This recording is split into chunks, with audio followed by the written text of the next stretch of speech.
Shalom. Welcome back to Each One, Reach One, everybody. Appreciate you stopping by, per usual. Thanks for joining me today for, what are we doing today? Today, I want to address a mentality, something, that needs to be corrected in Israel. Right now, we're supposed to be getting refined, right? Those of us who are of the elect, we're supposed to be coming to fullness, to ripeness at this time. And there's something that's standing in the way of many being able to reach that point, and that is the proper understanding of what is the desire, for one, of our power. Two, what are the ways of our power and what they should be doing. See, a lot of these guys are using their own minds, their own hearts, and their own feelings to try to do the work.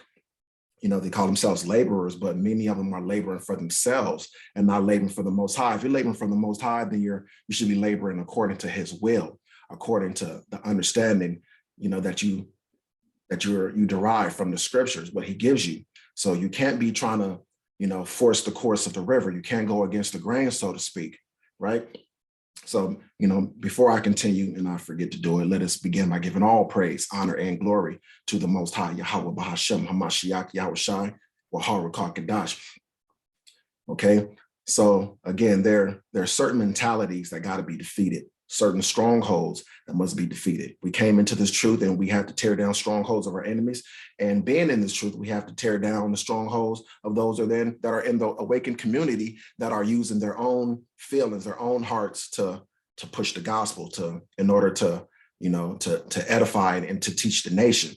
And one thing that needs to be corrected is that I see a lot, and I've seen it a lot recently. This is the reason why it's on my heart to speak on it, is how the brothers, I see the brothers out there on the corners, they're pushing the word, and they're coming strongly against all the enemies and everybody else, and they're calling themselves trying to edify the sheep that are passersby, right? And I see one speed bump to their progress, which causes them to scatter instead of to recover that which was lost, and that's their attitude, their mentality of superiority, and I'm better than you. And they find their righteousness via their works, and not righteousness via faith in the blood of Hamashiach Yahushai, right? So this is the reason why, again, why the law was changed and done away with as far as being necessary for righteousness and for salvation, right? It's because many, as back then, the Old Testament only Israelites, those who didn't belong in, I should call them the circumcision, those of the circumcision, they would seek their righteousness via their works, right? And many do that in this day. Well, I keep this feast day and that feast day. I don't eat bacon. I don't eat pork. I abstain from seafood and this and that and other. I do this and I do that. So I'm better than you. I can sit on my soapbox and I can look down on you and lord over you and point at you and treat you as if you're nothing. You're not even a child of the Most High, because you aren't as good as me, because you're doing this and you're doing that and you're not doing this and you're not doing that. That is completely contrary to scripture. We're not supposed to be lording over each other that way. And we're not supposed to be using our so-called works, the things that we are doing, as a ways to feel superior to anybody, or to try to condemn anybody for who they are and what they're doing. You get what I'm saying? I mean, the Most High Himself even told us, even though it's not a good thing and He doesn't love it, He said He will not judge and punish our women for their whoredom, right? He sent us into darkness. He knew that we would be in darkness and we would be doing a lot of things in this time that would be, not exactly what He would prefer us to be doing, but He knew that we would do these things. And it's because of Him that we do these things, right? Okay, so let's begin by addressing that. We're going to address this topic, but we're going to begin addressing this topic by addressing the perception of, I'm better than you because, I'm from camp such and such, and I've been in the truth longer. And because we're in the truth longer and we were the ones who got the word first, and we started disseminating it out to everybody else, we are the authority in Israel. And everything we do is infallible, and no one can come against us. If you come against us, then you're going off, you're a bug out, and you're a wicked, right? This is how they try to shame people into compliance with them. But let's get Galatians chapter 2, verse 1 to start there. Then 14 years after I went up to Jerusalem, this is Paul, with Barnabas, and took Titus with me also. And I went up by revelation and communicated unto them that gospel which I preach among the Gentiles, but privately to them which were of reputation, lest by any means I should run or had run in vain. But neither Titus, who was with me, being a Greek, was compelled to be circumcised. And that because of false brethren, unawares brought in, and that's the same thing as right now, their false brothers have been brought into the awakened community. They are in all of these camps and all of these different groups and assemblies, right? False brethren, unawares brought in, who came in privately to spy out our liberty.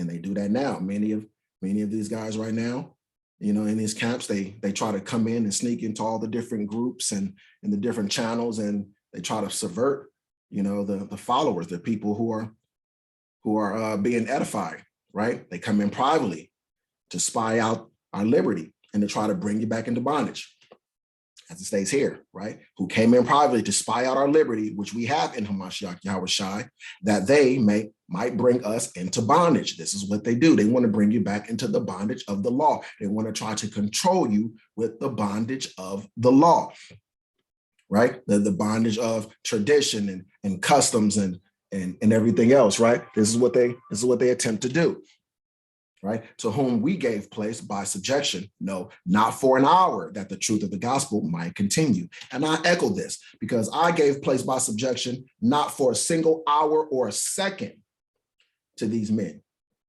Why? So that the truth of the gospel might continue with me, right? And what Paul is saying is that I didn't give these guys any credence. I didn't give them any leeway with me to try to subvert me, to try to get me to bend and comply with their way of doing things.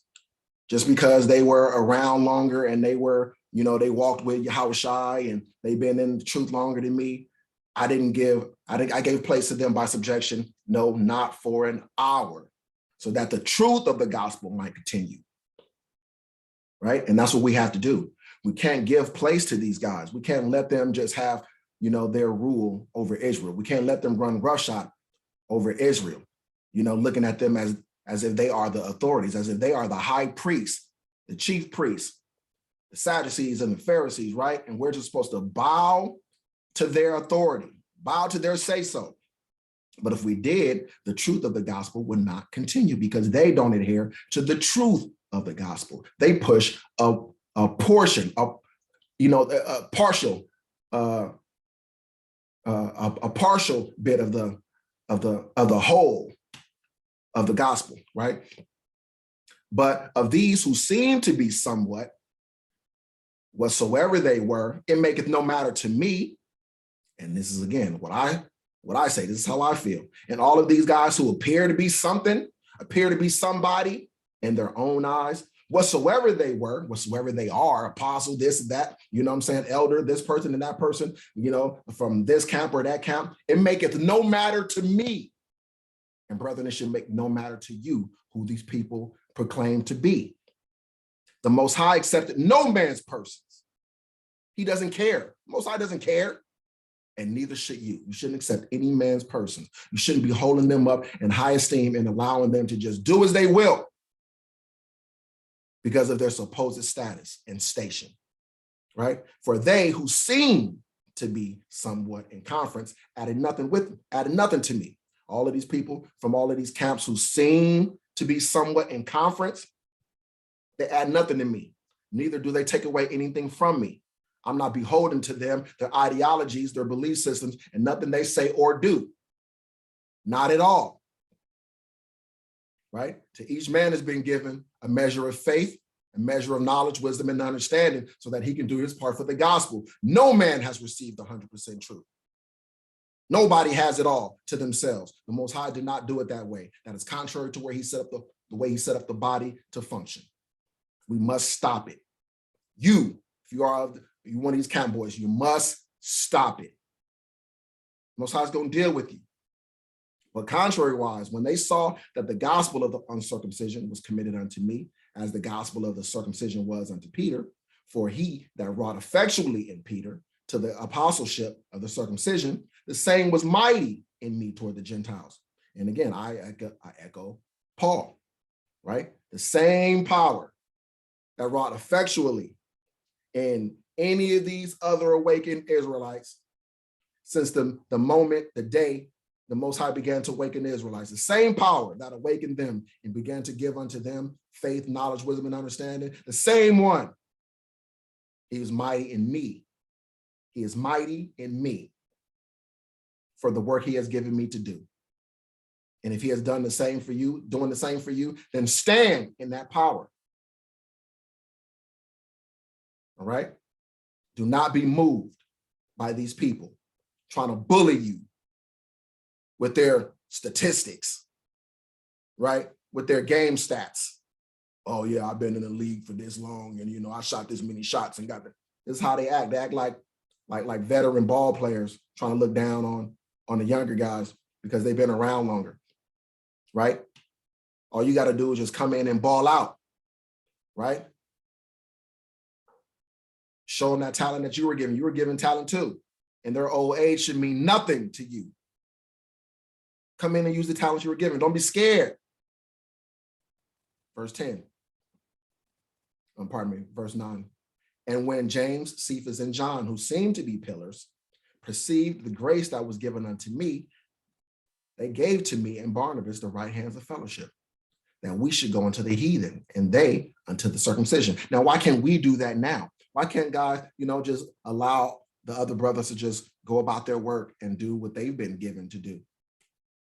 Because they think that they have a monopoly on the Holy Spirit. They act as if the Holy Spirit has not come to anybody but those of their camp. Like the Most High has not visited anybody if they are not part of their particular group. Only they would that we should remember the poor, the same which I also was forward to do. But when Peter was come to Antioch, I withstood him to the face because he was to be blamed. Now, this is Peter. This is the rock which Yahushua said that he would build his church upon, right? Right? And this is who he was, one of the main guys. He was Yahushua's right-hand man, so to speak, right? But still, Paul withstood him to his face because he was to be blamed. He had no care for his position, for his status, for how long he's been in the game. He saw something where Peter was in error, where he was to be blamed, and he addressed it with no care for who he was. He only cared about right and wrong, according to the Most High, Yahweh B'Hashem Yahushua. That's it. That's all that mattered, and that's all that should matter to us. Right? And just because Peter had been around that long and he walked with Yahushua, he did not walk blamelessly. Everything he did was not correct. That's the reason why he was to be blamed. So these same guys walking around now, acting as if they are blameless, right? That they're walking around in 100% uprightness. They're fooling themselves. Don't let them fool you, though. They're fooling themselves, right? They believe their own pressing. Their own press, their own hype. Withstand them to their faces if need be, if they are to be blamed. Do not let them just run you over with their feelings and their desire to lord over you. For before that certain came from James, no, I don't even need to get that. I'll just stop right there. No, forget. Let's go get it. For before that certain came from James, he did eat with the Gentiles. But when they were come, he withdrew and separated himself, fearing them which were of the circumcision. And you have that now. You get people of the awakened community who are scared to come against other people. One, because they got the bigger numbers. You get that a lot, right? People who are scared to oppose the masses, to oppose the bigger congregation, right? Oh, I don't want to come against those guys because, there's so many of them. They're just going to gang up on you. So what? So what? I've never been scared to get jumped in person. You think I'm scared of a bunch of A bunch of people coming against me online. Are you kidding me? Man, stop the madness. Stop being scared, right? And Peter was not above messing up and going astray and not doing that which he was supposed to. He didn't always walk the way he should, and he walked with Yahushua. So what makes you think that these men who hasn't walked with Yahushua, what do you think, that they're perfect? Peter wasn't perfect. He did things that he needed to be checked for, and so do they. They do things which they need to be checked for, right? Verse 13. And the other Jews dissembled likewise with them. And this is what they do. Because of their position, because of their influence, they cause other people to follow them and do as they do, to go in error right away with them. All right, continuing. And so much that Barnabas also was carried away with their dissimulation. This is what they do, right? They get other people to be carried away with their dissimulation, also be carried away with their falsehoods and their inaccuracy of understanding, right? But when I saw that they walked not uprightly according to the truth of the gospel, which is what we're supposed to do. If you see them not walking uprightly according to the truth of the gospel, you're supposed to do as Paul did. Speak up. I said unto Peter, before them all, in front of everybody, put them on blast. If thou, being a Jew, livest after the manner of Gentiles and not as do the Jews, why compellest thou the Gentiles to live as do the Jews? All right, so now we'll end it there in Galatians, right? See, this was the baseline for this study that I wanted to bring out. You know what I'm saying? This rebuke and this edification, because it's dual-sided. It's rebuke and it's edification and it's exhortation all in one, okay? It depends on the listener. If they're convicted by this first part or by this portion, you know, by them being one of these people being mentioned, then, you know, that's for them. And they need to do with it what they must, right? Everybody, you know, you take from it what you need from this, okay? Remember, everything is all about the Most High, right? Everything. It's all about the Most High's will being done, not man's, okay? Not man's. So again, like I was getting into at the beginning, one of the big things that I see that brothers have an issue with, who are these camps, is when they're dealing with the other brethren, right? We understand that we all woke up in darkness and we didn't understand, you know, the way we were supposed to be living and so forth and this, that, and other. But what you don't understand is that we understand, those of us who really are the truth, that everything is of the Most High, that is his will being done, not man's, right? Everything that's playing out is his movie. So you hear this a lot. People explain to you, it's the Most High's movie. It's the Most High's movie. They say that, and then they turn around and do something and say something that makes it seem like they don't even understand that, right? And one of those things is how they come against other brothers and sisters when they see them out, right? Oh, you're wearing pants.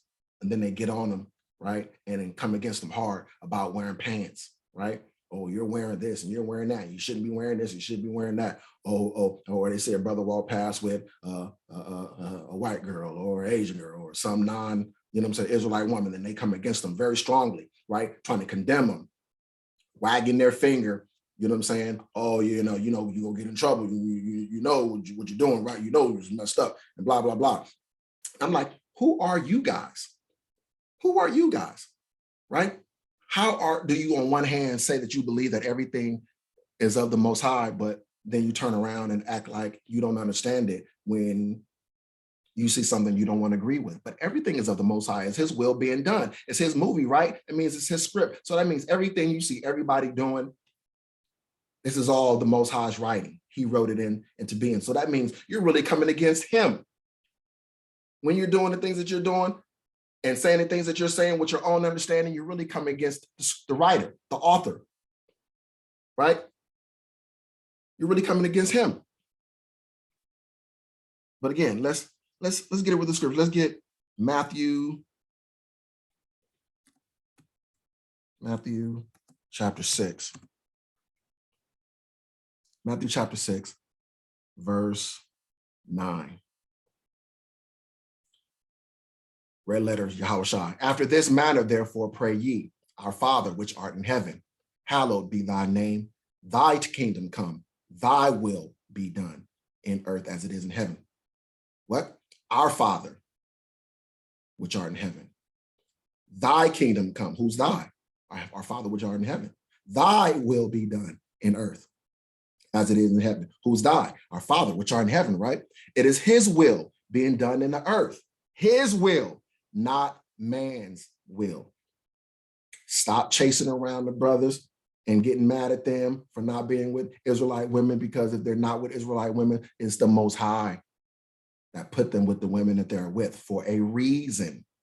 You don't get it? The Most High knows what he's doing. He set up everything the way he set it up for a reason.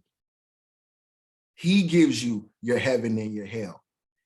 He is the one that dishes out judgment. And if he pronounces your judgment, sends you back to the earth to carry out your judgment here, he rewards you and he judges you. He is responsible for the great things that happen to you and the bad. He is responsible for your blessings and your curses. He sends people in your life to be a blessing or a curse. He sends people across your path to be a blessing or a curse to make sure that you get the judgment that he set up for you.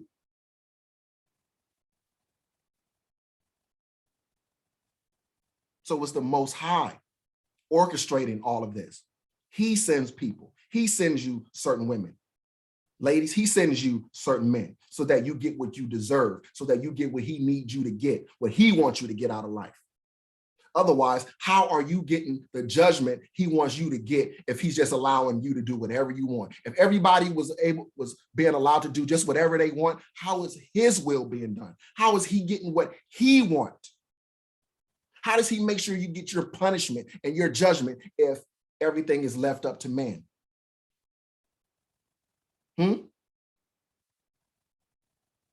See, they don't make any sense, right? And this is going to be controversial.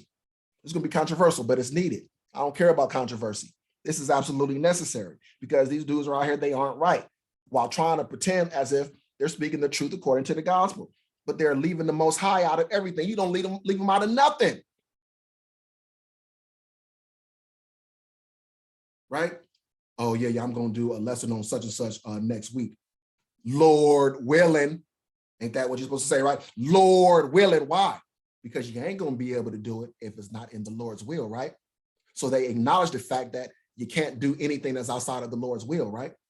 So if you come across somebody who's walking in the Lord's will, who are you coming against, that man or the Lord? If that man's lot, he's walking in his lot.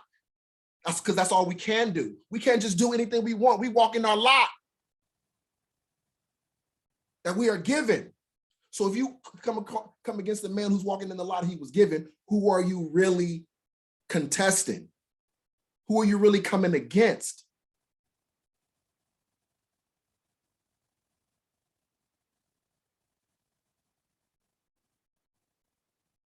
Matthew 26 and 42. Oh, dummy. Matthew 26 and 42. He went away again the second time, this is Yahushua, and prayed, saying, "O my Father, if this cup may not pass away from me, except I drink it, thy will be done." Yahushua couldn't get away from his lot. His lot was to die for Israel. He couldn't get out of it. His road that he was on, everything that happened to them, was of the Father. It was of the Father, and he could do nothing against it, but embrace it and understand that was his lot. The Father prescribed that lot for him. He had to walk in it, like we all have to walk in our lot. We can't do anything against the Most High's will. Cannot.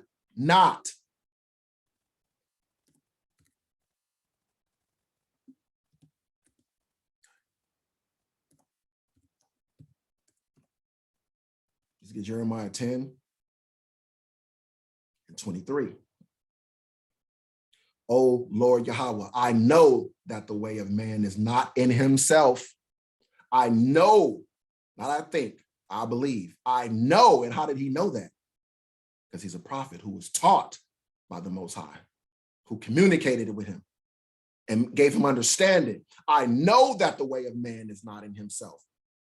It is not in man that walketh to direct his steps. Who directs man's steps then? If it's not in man, the Most High does. The Father directs your steps. He leads you to and fro. He leads you in the path that he wants to lead you in. He leaded me in paths of righteousness for his name's sake. He leadeth me in paths of righteousness for his name's sake. He leadeth me in paths of righteousness for his name's sake. So he can also lead you in paths of wickedness for destruction. He leads you this way and that way to make sure his will is done, that you get out of life what he wants you to get, that you learn the lessons he wants you to learn, that you get the tests and the trials he wants you to have, that you get the rewards he wants you to have, that you avoid the pitfalls that are in the life that he wants you to avoid if he don't want you to have them. So who are you coming against when you come against the brothers who woke up in this lifetime with no understanding of heritage? And they're walking around just living their lives, walking in the lot that they were given, walking around carrying out the script that they were given to follow on autopilot. Who are you coming against, that man or his creator?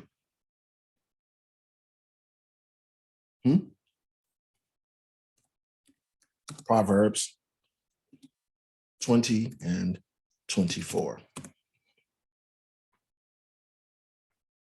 Man's goings are of the Lord. One more time for the people in the back. Man's goings are of the Lord.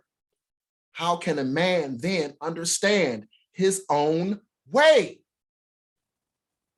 If a man's goings are of the Lord and he can't understand his own way because he's just moving, doing what he's on program to do, doing what he has to carry out, living the life he was given to live, playing the cards he was dealt, so to speak. How can you and why would you come against that man the way you come against that man or that woman the way you do, knowing that man's goings are of the Lord? Knowing. If you know that a man's goings are of the Lord, how then can a man expect another man to understand his own way when he didn't craft it his own way? He didn't craft his own way. These are the scriptures, not my feelings. Not my feelings. Don't come against me. Come against the scripture. Come against the Most High. If you're going to do it, because this is not me. I'm pointing out the truth according to the gospel, correcting the fallacy of people's beliefs to restore order, to restore men to where they're supposed to be in order to be in right standing with our power. Matthew chapter 16, verse 1. The Pharisees also with the Sadducees. Oh, see, I'm messing up. Glad I caught myself. Proverbs 16. Caught myself. All right. So lock it. Proverbs 16 and 1. The preparations of the heart in man and the answer of the tongue is from the Lord. What does that say? The preparations of the heart in man and the answer of the tongue is of the Lord. That means even what a man speaks, the preparations of his heart are not even from him.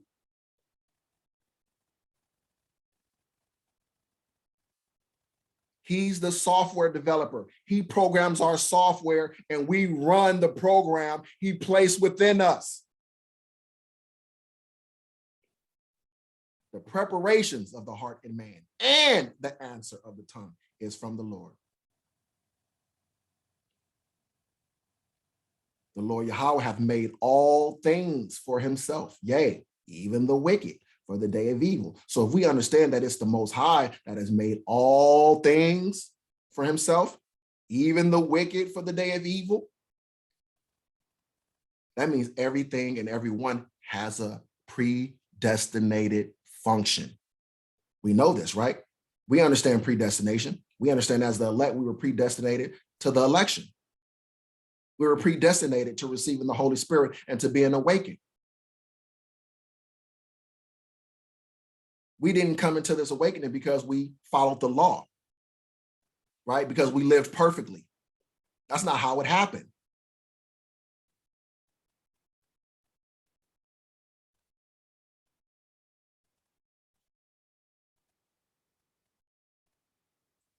Verse 9, a man's heart deviseth his way, but the Lord directed his steps. But we understand that even the preparation of the man's heart is of the Lord. But the Lord directed his steps. He leads you from point A to B to C to D to E to get you to all the way to Z, to the destination that he has in mind for you. He has a certain life written for every body. And you cannot turn to the left, nor to the right, nor turn backwards, nor any, meeny, miny, mo, which way should I go? I know the Most High said to do so-and-so, but I'm gonna step on his toe because I can do that. No, you can't. You can only walk in the way he has prescribed for you, written for you, outlined for you, programmed in you. It's the reason why he said you shouldn't be judging people. Judge not. He told you. We shouldn't be out here trying to condemn people. He said there is no condemnation, but that's what they do. They judge, they condemn. They do all the things they are not supposed to do. They are not living according to the truth of the gospel, right?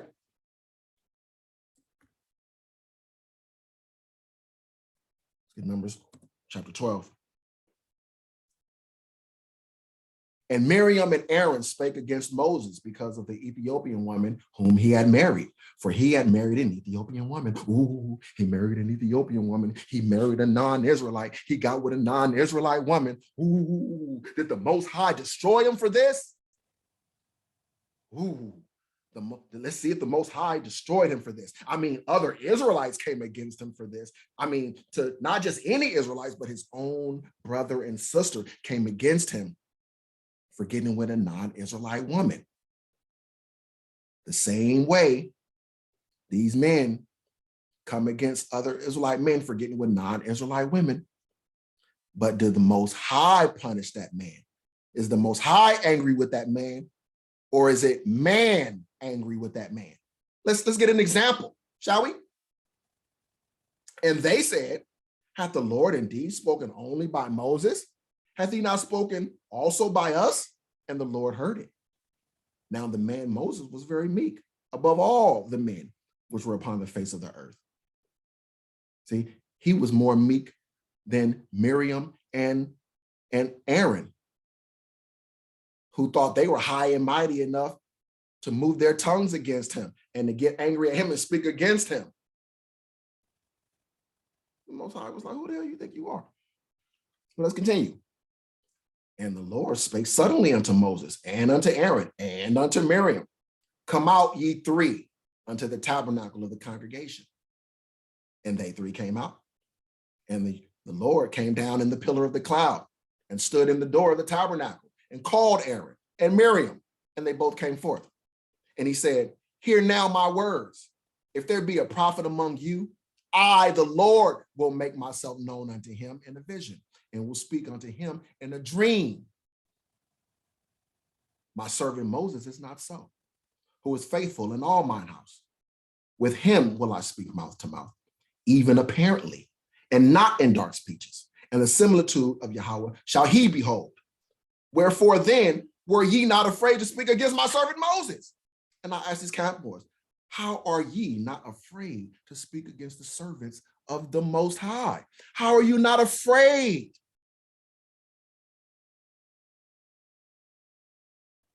Verse 9, and the anger of the Lord was kindled against them, and he departed. So you mean he didn't get mad at Moses for getting an Ethiopian woman? He got mad at the people moving their tongues against him? What? And the cloud departed from off the tabernacle, and behold, Miriam became leprous, white as snow. And Aaron looked upon Miriam. Behold, she was leprous.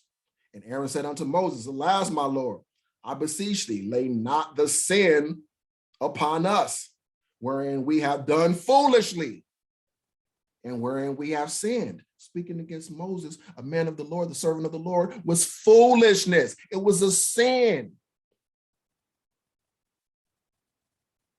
Let her not be as one dead, of whom the flesh is half consumed when he cometh out of his mother's womb. And Moses cried unto the Lord, saying, heal her now, O power, I beseech thee. And the Lord said unto Moses, if her father had but spit in her face, should she not be ashamed 7 days? Let her be shut out of the camp 7 days. And after that, let her be received in again. And Miriam was shut out of the camp 7 days. And the people journeyed not till Miriam was brought in again. Miriam had to be removed. She got punished. She got chastised for moving her tongue against Moses, the servant of the Lord. Moses was never dealt with. He was never chastised. He was never punished. He never got in trouble with the Most High for the woman that he chose, being a non-Israelite. Never happened. That's a thing of man. Another point of contention for men, not of the Most High. He didn't care, didn't punish them, didn't come against Moses and speak to him one bit, didn't say one thing, didn't say, okay, I'm going to punish them for this. But Moses, you know what? She did have a point, though. They did have a point. You are with this Ethiopian woman. I'm going to have to deal with you, Moses. That never happened. He didn't say not a single word to Moses about that. He dealt with the people who did say something about it. Take notes, camp boys. You're out here tripping, falling all over yourselves. And everybody's watching the clown show, saying nothing, scared to oppose you. I ain't scared, though. You don't scare me one bit. Let's keep going. Exodus chapter 2, verse 1. And there went a man of the house of Levi and took to wife a daughter of Levi. And the woman conceived and bare a son. And when she saw him, that he was a goodly child, she hid him 3 months. And when she could not longer hide him, she took for him an ark of bulrushes and daubed it with slime and with pitch and put the child therein. And she laid it in the flags by the river's brink. And his sister stood afar off, to wit, what would be done to him. And the daughter of Pharaoh came down to wash herself at the river, and her maidens walked along by the river's side. And when she saw the ark among the flags, she sent her maid to fetch it. And when she had opened it, she saw the child, and behold, the baby wept. And she had compassion on him and said, this is one of the Hebrews' children. Then said his sister to Pharaoh's daughter, shall I go and call to thee a nurse of the Hebrew women, that she may nurse the child for thee? And Pharaoh's daughter said to her, go. And the maid went and called the child's mother. And the Pharaoh's daughter said unto her, take this child away and nurse it for me, and I will give thee thy wages. And the woman took the child and nursed it. And the child grew, and she brought him unto Pharaoh's daughter, and he became her son. And she called his name Moses. And she said, because I drew him out of the water. Now, the purpose of me bringing this up is to show you how everything is of the Most High. Why? How was Moses brought into the Pharaoh's house? Well, we just read how. Why? Because the Most High had a plan to bring his people out of Egypt. He had a whole entire plan on what was to happen. He needed Moses to be raised in the Pharaoh's house by the Pharaoh's daughter. He's the reason why mother put him inside the basket. He's the reason why Pharaoh's daughter found him. It wasn't an accident. She didn't just happen to come out and at the same time the mother put him down there and just happened to come out in time to see it. No, it was written. It was the story. It was the way everything was supposed to unfold for the Most High's will to be done. Everything happening is the Most High's will being done. It is his script unfolding, all of it. All of man's comings, goings, and doings are of the Father. So again, I ask you, who are you coming against when you come out against a man who's walking in the lot that he was programmed to walk in? 1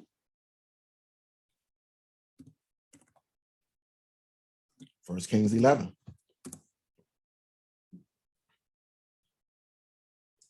Verse 1, but King Solomon loved many strange women together with the daughter of Pharaoh, women of the Moabites, Ammonites, Edomites, Sidonians, and Hittites, of the nations concerning which the Lord said unto the children of Israel, you shall not go into them, neither shall they come in unto you. And there's a reason. The Most High does everything for a reason. He doesn't just tell us to do things and tell us not to do things for a reason. There's always a reason. And listen to the reason. He didn't just say, I don't want you to deal with them just because they're not Israelites, just because they're non-Israelite women. There was a reason. What was the reason? For surely they will turn away your heart after their gods. Solomon clave unto these in love. There was a reason. This is the reason why the Most High didn't want the people mingling with the other people, because he knew they were not ready to be dealing with people like this, that the women would cause the men to go after their gods, and the men would cause the Israelite women to go after their gods. That would be the problem, and that was the problem. That was the problem. That was the issue. That was the reason why they were told to abstain from doing such, right? For surely they will turn away your heart after their gods. Solomon clave unto these in love, and that was his issue. It wasn't just the fact that he were with these women, it's the fact that he clave to them in love, which caused him to go astray. His love for them caused him to go astray. And he had 700 wives, princesses, and 300 concubines, and his wives turned away his heart. For it came to pass when Solomon was old that his wives turned away his heart after other gods, and his heart was not perfect with Yahweh his power, as was the heart of David, his father. And here was Solomon's problem. This is why he gets in trouble. He didn't get in trouble when he was just with the women. He was communing with the Most High. Solomon was also a prophet and a wise man, but he was also dealing with all these other women. The Most High was communing with him. He was speaking to him. And the Most High never at any time told him, drop those women, stop dealing with those women. The Most High didn't blast him on any conversation, on any point. Never at any point did the Most High blast him for doing this. Why? One, because he didn't have a problem with it. Two, he had to do it. The Most High wrote it. He programmed him to do what he was going to do, because his story had to unfold. His will had to be undone. His purpose for what he wanted to take place for Israel, it had to be done. So this had to happen. This was necessary, right? For it came to pass when Solomon was old that his wives turned away his heart after other gods, and his heart was not perfect with Yahweh his power, as was the heart of David his father. For Solomon went after Ashtor of the Zidonians, and after Milcom, the abomination of the Ammonites. And Solomon did evil in the sight of the Lord, right? The evil that he did was not him dealing with the other women. It was what? He went not fully after the Lord. He went after the gods of these women. That was the evil. That is what got him in trouble. That was his error. Right? Then did Solomon build a high place for Shamash, the abomination of Moab, in the hill that is before Jerusalem, and for Molech, the abomination of the children of Ammon. And likewise did he for all his strange wives, which burnt incense and sacrificed unto their gods. This was his problem. And the Lord was angry with Solomon. Why is it he didn't get angry with Solomon until after he went after the gods of these women? He didn't get angry with Solomon when Solomon was just dealing with these women. He got angry with Solomon after Solomon went after the gods of these women. Look, and he was angry with Solomon. Why? Because his heart was turned from the Most High, which appeared unto him twice, and had commanded him concerning this thing, that he should not go after other gods. Commanded him that he should not go after other gods. Didn't tell him, don't deal with these other women. He told him not to go after these other gods, but he kept not that which the Lord commanded. Right? So we're seeing examples. That was those things that were written aforetime were written for our learning, right? Roughly paraphrasing? Right. We're supposed to learn from the things that are written aforetime. And what are we supposed to learn from this? You're supposed to find the gems, the jewels, the things to learn, not just read and then apply your feelings to stuff. That's not how you're supposed to do it.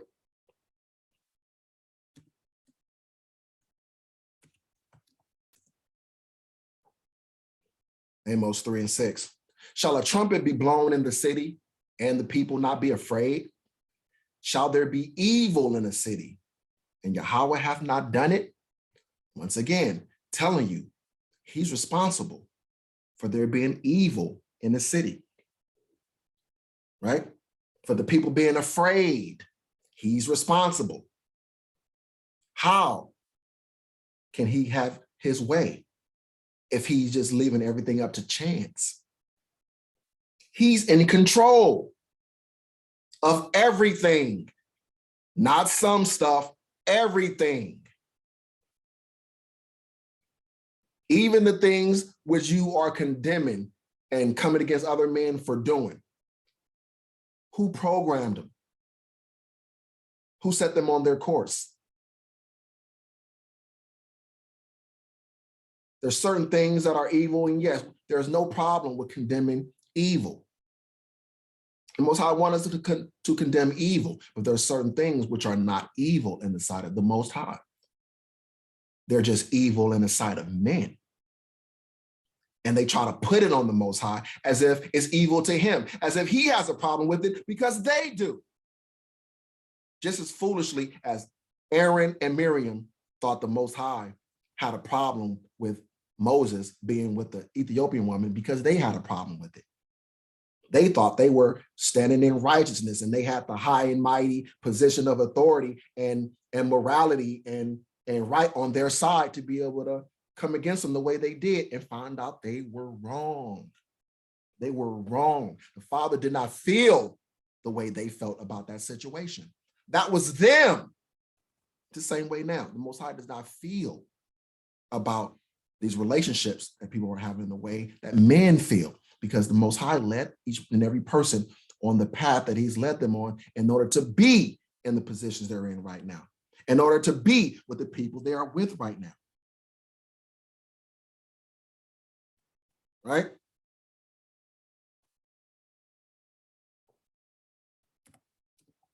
Isaiah 45, verse 1. Thus saith the Lord to his anointed, to Cyrus, whose right hand I have holden to subdue nations before him. And I will loose the loins of kings, to open before him the two lead gates, and the gates shall not be shut. See, he said, I'm going to do this because he controls it. He has to get his way by being in control. He doesn't get his way if everything and everybody is just subject to their own will. I will go before thee and make the crooked places straight. This is who does it. I will break in pieces the gates of brass and cut in sunder the bars of iron. And I will give thee the treasures of darkness and hidden riches of secret places, that thou mayest know that I, the Lord Yahweh, which called thee by thy name, am the power of Israel. For Jacob my servant's sake, and Israel mine elect, I have even called thee by thy name. I have surnamed thee, though thou hast not known me. I am Yahweh, and there is none else. There is no power beside me. I girded thee, though thou hast not known me, that they may know from the rising of the sun and from the west that there is none beside me. I am Yahweh, and there is none else. I form the light and create darkness. I make peace and create evil. I, Yahweh, do all these things. He's responsible for people being evil. He's responsible for the peace, for people being peacemakers, for the light, for the darkness, for the people walking in light, for the people walking in darkness. He's responsible for it. Take up your issues that you have with man, take it up with the Most High. See what he has to say. See how kindly he takes to it. You trying to tell him about his business. Go for it. I dare you. Exodus chapter 9, verse 12. And Yahweh hardened the heart of Pharaoh, and he hearkened not unto them, as the Lord Yahweh has spoken unto Moses. Why did Pharaoh not hearken unto Moses and Aaron? Because Yahweh hardened the heart of Pharaoh. So you mean he didn't harden his own heart? He just didn't decide to not hearken unto them all on his own? No, the reason why he did it was because Yahweh hardened the heart of Pharaoh. He can only do what he was programmed to do. He can only do what the Most High caused him to do, wrote in the script for him to do.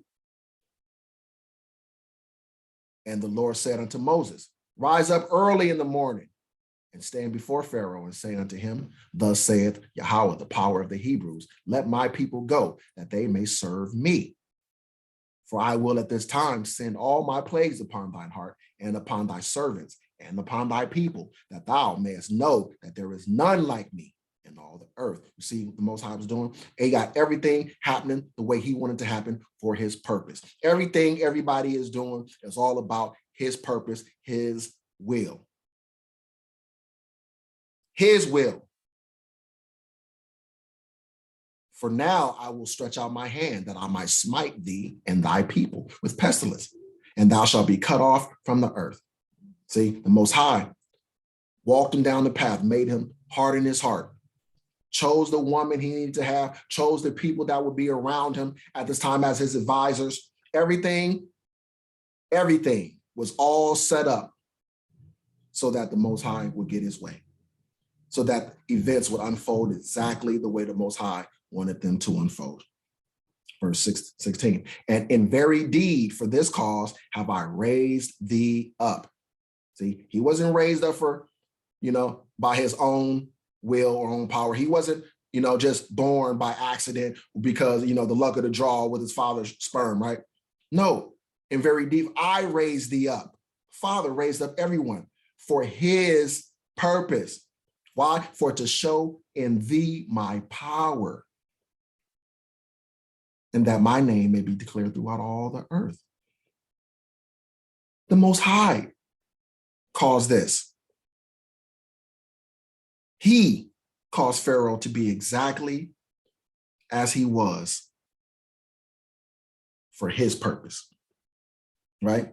See, the camps think themselves to be above the nation.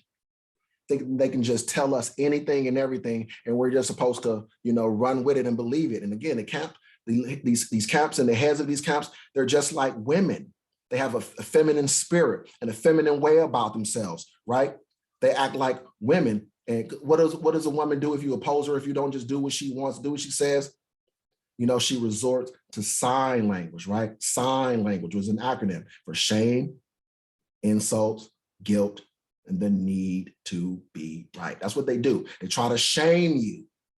Oh yeah, you a new booty. You a rookie. You a Johnny come lately.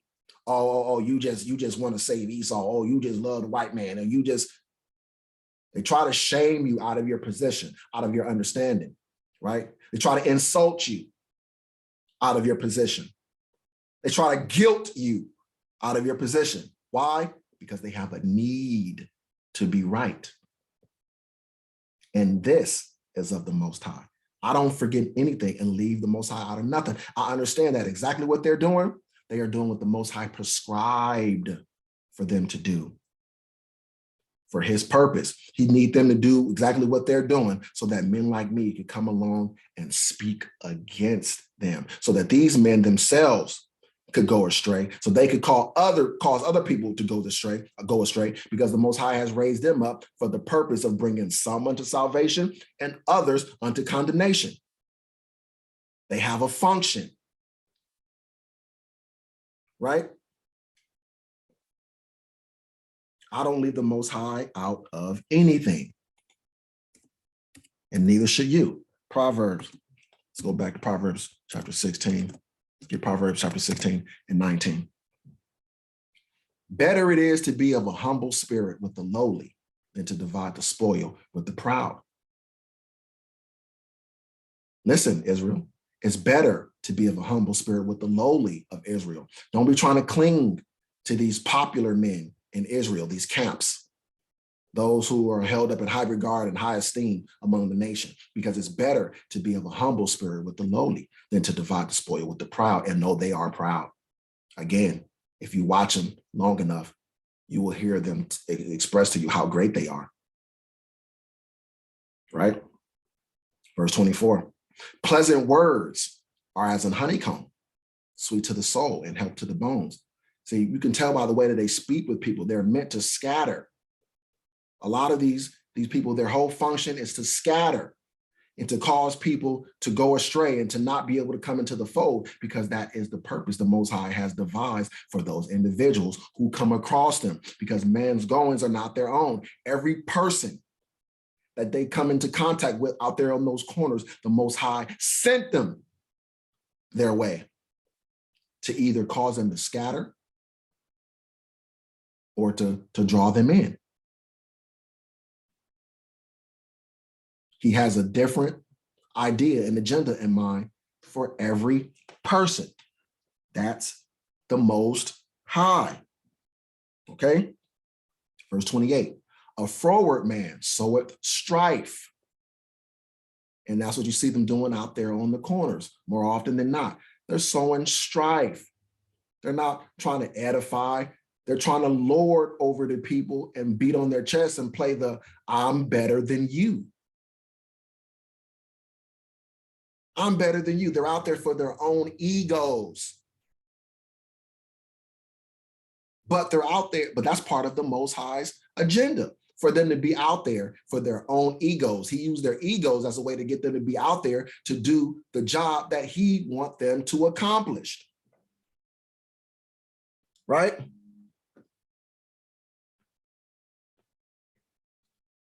Verse 33, the lot is cast into the lap, but the whole disposing thereof is of the Lord. What is that? The lot is cast into the lap. That means everyone's lot. Meaning what you were given in life, who you are, what you are, where you are, what you have, what you don't have, what you face, what you don't, what you overcome, what you succumb to, all of that. It's your lot. It's your judgment. It's your reward and your recompense and your punishment given to you by the Most High in this instance, this visitation of your spirit in the earth. The lot is cast into the lap. You don't choose it. It's thrust upon you. It's given to you. But the whole disposing thereof is of the Lord. You can't, as a man, you can't dispose of it. The disposing thereof is not of man, it's of the Lord, because he's the one who cast that lot in their laps.